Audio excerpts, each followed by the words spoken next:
हम लोग लेते हैं first equation of motion, that is v is equal to u plus a t, जहां पे v है आपका final velocity, u that is initial velocity, a है एक्सेलरेशन एंड t है आपका टाइम। सो इसके डेरिवेशन के लिए फ्रेंड्स हमें एक डेफिनेशन याद रखनी पड़ेगी, दैट इज एक्सेलरेशन की। सो एक्सेलरेशन की डेफिनेशन क्या कहती है? एक्सेलरेशन की डेफिनेशन फ्रेंड्स हमें यह कहती है कि acceleration is the rate of change in velocity, मतलब वेलोसिटी के रेट में बदलाव। सो इस डेफिनेशन से इसका एक फॉर्मूला डिराइव हो जाता है। वो फॉर्मूला क्या है? That is a is equal to v minus u, मतलब change in velocity upon time. जहां भी फ्रेंड्स रेट लग गया वहां पे आप अपॉन t कर दोगे, तो a is equal to v minus u upon t. Now अब हमें क्या करना है फ्रेंड्स? अब हमें इसका क्रॉस मल्टीप्लिकेशन करना है, तो क्या बन जाएगा? at is equal to v minus u, then u आपका नेगेटिव में है, जब हम u को उल्टी साइड ले जाएंगे तो क्या बन जाएगा? That is u is equal to v is equal to u plus a t. So ये आपका पहला डेरिवेशन प्रूव हो गया। First equation of motion is proved, that is v is equal to u plus a t. Now let's move on our second equation, that is s is equal to u t plus half a t square. इसमें बाकी सारे symbols की definition वही है, u आपका initial velocity, t time, a acceleration और s एक नया चीज आ जाता है, that s is your displacement. Friends ध्यान रखिएगा, डिस्टेंस और डिस्प्लेसमेंट में अंतर है, and this s is our displacement. So let's begin. So इसके लिए हमें क्या करना है? हमें पता है कि एवरेज वेलोसिटी, अब दो तरह की वेलोसिटी हमें पता है, इनिशियल वेलोसिटी और फाइनल वेलोसिटी। जब हम इसका एवरेज निकालेंगे तो एवरेज कितना हो जाएगा? That is u plus v upon two, that is दोनों वेलोसिटी का sum upon two. Now displacement का क्या फॉर्मूला हो जाता है? That is average velocity into time. Displacement is equal to velocity into time, यही फॉर्मूला हम लोग शुरू से पढ़ते आ रहे हैं, उसी का हम लोगों ने यूज किया। Now displacement that is s is equal to average velocity क्या था अपना? एवरेज वेलोसिटी था u plus v upon two into t. Now जब हम इसको ओपन करेंगे, दैट इज हमें v क्या पता था? v is equal to u plus a t. अभी हमने प्रूव किया फर्स्ट इक्वेशन ऑफ मोशन में, v is equal to u plus a t. इसकी वैल्यू हम लोग इसमें पुटअप कर देंगे। रखने पर हमें क्या मिला? हमें मिलेगा u plus a T upon two into T. देखिए अभी हमने कुछ नहीं किया, सिर्फ v की जगह u प्लस ए टी रखा है। सॉल्व हम लोग अब करेंगे, दैट इज क्या आ जाएगा? s इज इक्वल टू, जब हमने u प्लस u को जोड़ा तो बना 2u प्लस ए टी, और इस 2 को डिवाइड कर दिया दोनों के नीचे, दिस और दिस के नीचे डिवाइड कर दिया, तो हमें क्या मिला? Is equal to u t, इधर 2 से 2 क्रॉस हो गया, बचा आपके पास क्या?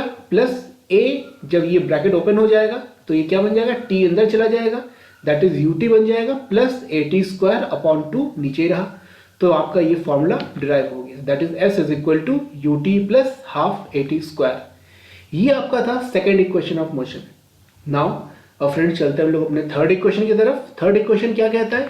थर्ड इक्वेशन हमसे कहता है that is v square is equal to u square plus 2as। जो हमने वेरिएबल्स लिए हैं इसमें v, u, a और s, उन सब की वैल्यूज वही हैं जो पहले थी। सो स्टार्ट करते हैं हम लोग। हमें पता है v is equal to u plus a t. Now what we have to do? We have to square on both the sides. While squaring what we gate?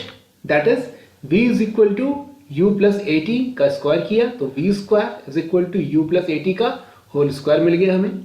Then a plus b का whole square का formula लग गया। होता क्या है? a square plus b square plus 2ab, value हमने put कर दी इसमें।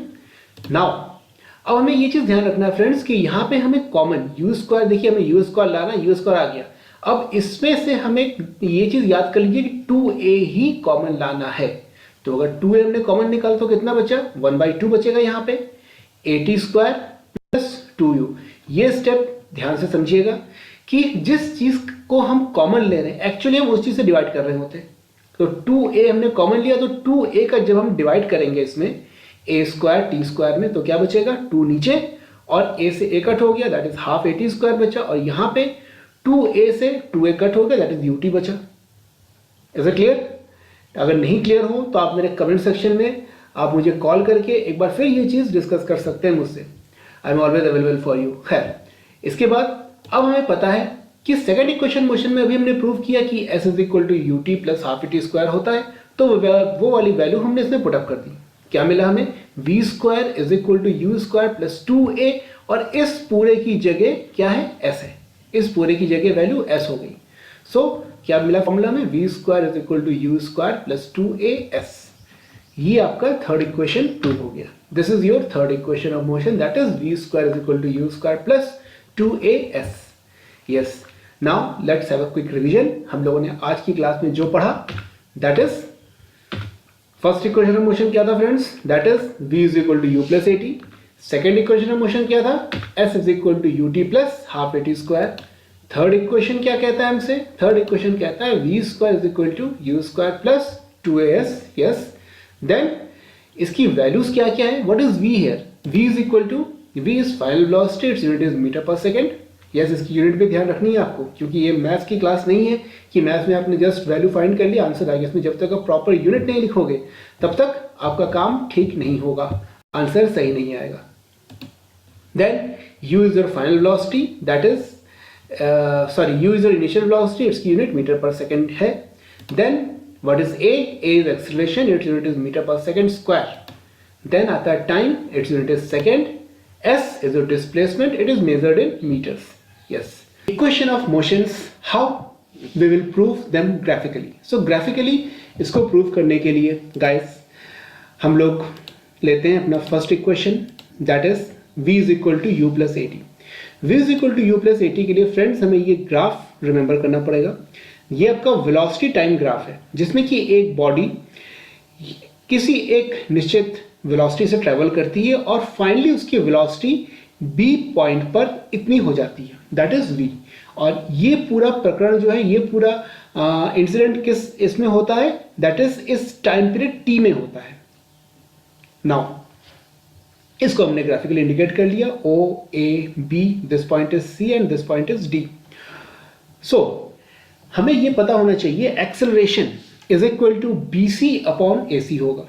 एक्सेलरेशन दैट इज AB को क्या लिख सकते हैं? BC अपॉन AC, क्योंकि ये दो कंपोनेंट में टूट रहा है। So A is equal to BC upon AC हो गया, that is your let b question 1। छोड़ देते हैं, आगे चलते हैं हम लोग। दैट इज BC को क्या लिख सकते हैं? BC can be written as, graph में ध्यान से देखिए, BD माइनस CD को हम BC लिख सकते हैं। BD माइनस CD को, मेरे कर्सर पे ध्यान दीजिए आप लोग, BD minus CD that is equal to BC। And AC क्या है? AC that is OD, AC आपका OD बना। नाउ अब हम लोग क्या करेंगे फ्रेंड्स? हम लोग इसमें ग्राफ में जो वैल्यूज दे रखी है वो वैल्यूज हम लोग पुट कर देंगे। On putting the values from the graph क्या मिला हमें? A is equal to BD that is V minus CD that is AO that is U upon T। जब उसको क्रॉस मल्टीप्लाई करेंगे फ्रेंड्स तो हमें क्या मिलेगा? AT is equal to V minus U, then U आपका उल्टे हाथ गया तो क्या बनेगा? v is equal to u plus a t. So आपके पास फर्स्ट इक्वेशन प्रूव हो गया, that is v is equal to u plus a t. अगर ये क्लियर हो गया हो तो हम लोग नेक्स्ट इक्वेशन पे चलते हैं। सो आपका नेक्स्ट इक्वेशन है s is equal to u t plus half a t square. इसको ड्राइव करने के लिए ग्राफ वही सेम रहेगा फ्रेंड्स। हमें ये चीज मालूम होनी चाहिए कि displacement, what is the displacement? Displacement is the area of O A B D. जो आपका वेलोसिटी टाइम ग्राफ में जो डिस्प्लेसमेंट होगा that is area of this given figure. So इस ये फिगर में आपको दो चीजें दिख रही है, एक दिख रहा है ट्राइंगल, एक दिख रहा है रेक्टेंगल। एक ट्राइंगल है, ABC ट्राइंगल बना और OACD आपका रेक्टेंगल बना। सो हमने शेप को ब्रेक कर लिया, किसमें? ABC और OACD में। जब इसके एरिया निकालेंगे कितना मिलेगा फ्रेंड्स हमें? Half BC dot AC, half BC dot AC, half into base into height, और रेक्टेंगल का base into height that is length into breadth, कुछ भी कह सकते हैं आप, आपको ये मिल गया। देन अब इक्वेशन फर्स्ट से हमें पता है कि BC इज इक्वल टू 80 है। देखिए फर्स्ट इक्वेशन क्या था? फर्स्ट इक्वेशन हमारा ये था, BC इज इक्वल टू क्या था? BC को हम लोग क्या लिख सकते हैं? A इंटू टी लिख सकते हैं। BC को A इंटू टी लिखा जा सकता है, फर्स्ट इक्वेशन में यही तो था। Now BC is equal to A into t, value हम लोग पुट कर देते हैं। So S is equal to कितना हो जाएगा? S is equal to BC की जगह हमने 80 पुट कर दिया। And what is our AC that is our OD, AC तो OD की इक्वल है। देन AO इंटू ओ डी को हम लोग यू इंटू टी लिख सकते हैं। ध्यान दीजिएगा, ए ओ को यू लिखा, ओ डी को टी लिखा, कुछ भी फ्रेंड्स में याद करने के लिए नहीं है, सिर्फ समझिए और ऊपर वाली वैल्यूज से नीचे वाली वैल्यूज, ऊपर वाली इक्वेशन में बस वैल्यू पुट करनी, नीचे वाली इक्वेशन आ जाएगा आपके पास। देन इसमें जब हम ओ डी की value that is equal to t रखेंगे तो हमें इक्वेशन क्या मिलेगा, s is equal to half a t into O D की value t plus u t है। आगे सॉल्व करने पे हमें मिला s is equal to u t plus half a t square, u t plus half a t square. ये था आपका सेकेंड इक्वेशन ऑफ मोशन जो कि प्रूव हो गया ग्राफिकल वे से। अगर ये क्लियर हो गया फ्रेंड्स तो हम लोग फिर चलते हैं अपने थर्ड इक्वेशन में। अगर आपको देखना वीडियो, अगर आपको ये फिर से देखना है तो आप इसको फिर से व्यू कर सकते हैं। हम लोग बिना टाइम वेस्ट किए थर्ड इक्वेशन में चलते हैं। थर्ड इक्वेशन क्या था आपका, v square is equal to u square plus 2as। इसमें क्या है, वही ग्राफ, सेम वही कंसेप्ट कि displacement is equal to area of this o A B d. अब ओ ए बी डी है कौन सा shape, o A B d अगर फ्रेंड्स आप लोग ध्यान से देखें तो आपको ये ट्रेपेजियम दिख रहा होगा। सो एरिया ऑफ ट्रेपेजियम कितना होगा, area of trapezium that is half into height, height क्या है ओ डी, और parallel sides o a plus b d, जहां पे ओ ए और बी डी आपके पैरेलल साइड्स है और ओ ए और सॉरी ओ डी आपकी हाइट है। तो ये आपका फॉर्मूला बना s is equal to half o d o a plus b d. Now o d what is o D that is t, A O that is u और B D that is v. तो हमारे पास क्या बना 1/2 t v plus u. Now अब हमें एक चीज मालूम है थर्ड इक्वेशन सॉरी कि t is equal to v minus u upon t है। कहां से मिला हमें, इक्वेशन सेकंड। इक्वेशन सेकंड क्या कह रहा था, इक्वेशन सेकंड ये तो कह रहा था कि a is equal to v minus u upon t. तो यहां से t की वैल्यू कितनी हो जाएगी, v माइनस यू अपॉन ए हो जाएगी। आगे चलते हैं हम लोग, क्या मिला t is equal to v minus u upon a. जब हम इसकी वैल्यू पुट करेंगे तो क्या मिलेगा, s is equal to 1/2 t की जगह पे v minus u upon a और v प्लस यू। जब हम इसको सॉल्व करेंगे फ्रेंड्स तुम्हें क्या मिला कि s is equal to v minus u v plus u, इसकी जगह हम लोग v square minus u square लिख सकते हैं और अपॉन 2a बन गया। क्रॉस मल्टीप्लाई करने पे 2as is equal to v square minus u square, u square आपके इस तरफ गया तो क्या बना v square is equal to u square plus 2as। ये आपका थर्ड इक्वेशन प्रूव हो गया ग्राफिकल वे से। गाइस मैंने आप लोगों के लिए तीनों इक्वेशंस प्रूव कर दी हैं। आप लोग इस वीडियो से देख के इसको इजीली समझ सकते हैं।